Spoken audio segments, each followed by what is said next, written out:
लेकिन अमेरिका के राष्ट्रपति डोनाल्ड ट्रंप आजकल उन्हें एक वीआईपी की तरह इज्जत दे रहे हैं। अमेरिका ने पाकिस्तान के साथ 6,000 करोड़ रुपए की एक डिफेंस डील की है, जिसके तहत वो पाकिस्तान के F-16 फाइटर जेट्स को अपग्रेड करेगा। अमेरिका अब पाकिस्तान के F-16 फाइटर जेट्स को अपनी नई एडवांस टेक्नोलॉजी दे रहा है। इन दोनों देशों के बीच 6,000 करोड़ रुपए से ज्यादा की ये डील हुई है, जिसके बाद पाकिस्तान के जो F-16 लड़ाकू विमान हैं वो पहले के मुकाबले ज्यादा आधुनिक हो जाएंगे और इनका अपग्रेडेशन हो जाएगा।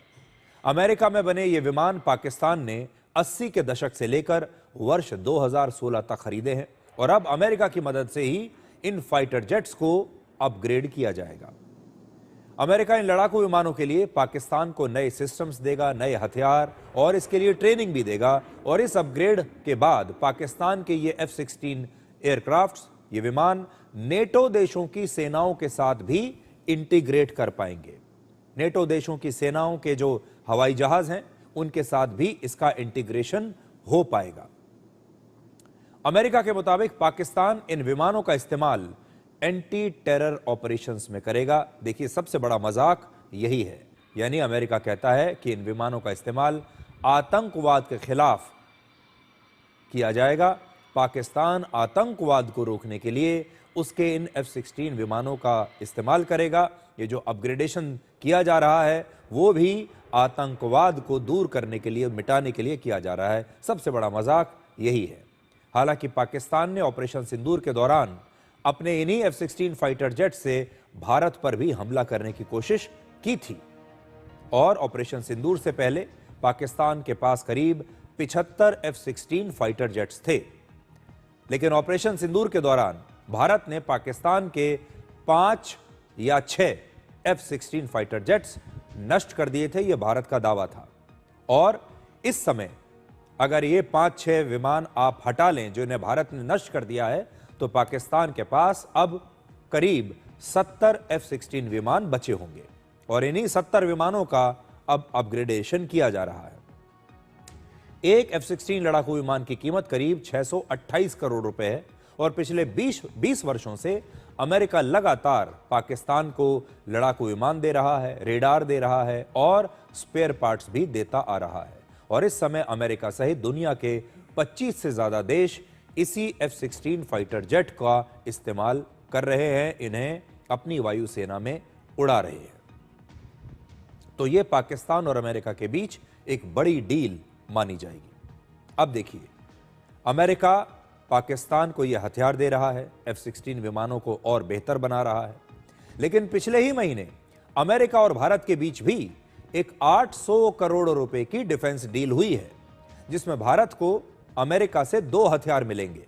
पहला है जेवेलिन एंटी टैंक मिसाइल, जो 4 किलोमीटर की रेंज में हमला करके किसी भी शक्तिशाली टैंक को नष्ट कर सकती है।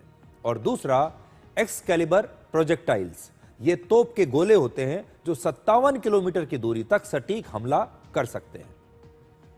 ये जो दोनों ही हथियार हैं, ये अमेरिका भारत को बेचेगा।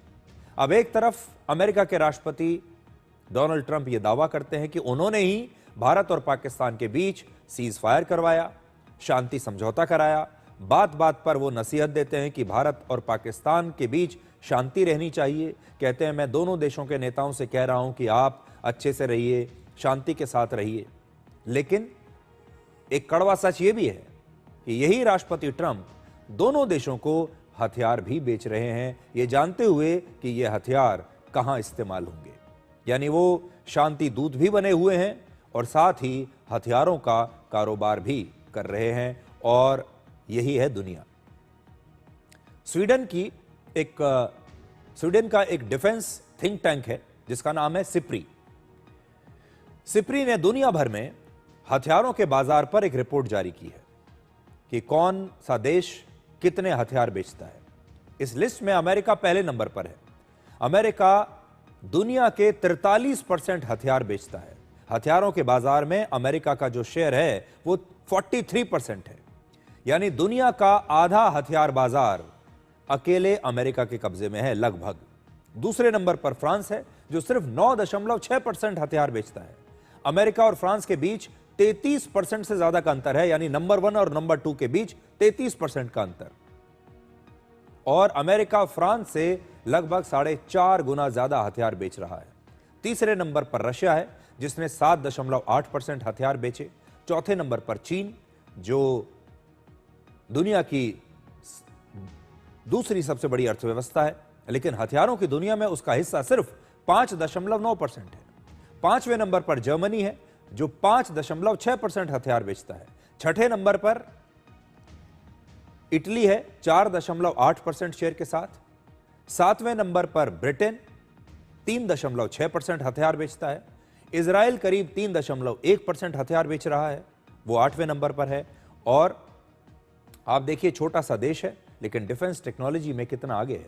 और फिर 9वें नंबर पर स्पेन है, जो 3% हथियार बेचता है। और 10वें नंबर पर साउथ कोरिया है, जो सिर्फ 2.2% हथियार इस समय बेच रहा है। यानी अमेरिका अकेले दुनिया का 43% हथियार बेच रहा है, जबकि दुनिया के बाकी 180 देश मिलकर 57% हथियार बेचते हैं। हालांकि अमेरिका खुद ही सबसे ज्यादा हथियार बेचता भी है, लेकिन अब राष्ट्रपति ट्रंप ये भी आशंका जता रहे हैं कि दुनिया में अगर युद्ध नहीं रुके जो इस समय चल रहे हैं, तो तीसरा वर्ल्ड वॉर भी हो सकता है। I'd like to see the killings stop. 25,000 people died last month, soldiers, mostly soldiers, but some people also where bombs were dropped. But for the most part, 25,000 soldiers died last month. I would love to see it stop. And we're working very hard. It doesn't really affect the United States unless it got out of control. You know, a thing like that, as you probably know, because you are a professional, a real professional, which is something I don't say about a lot of other people, but you are a great professional. Things like this end up in third world wars. And I told that the other day. I said, you know, everybody keeps playing games like this. You'll end up in a third world war, and we don't want to see that happen. अब आपको प्रधानमंत्री मोदी और Russia के राष्ट्रपति Vladimir Putin की वो तस्वीर दिखाते हैं जिसकी चर्चा अमेरिका की संसद में भी हो रही है। 10 दिसंबर को अमेरिका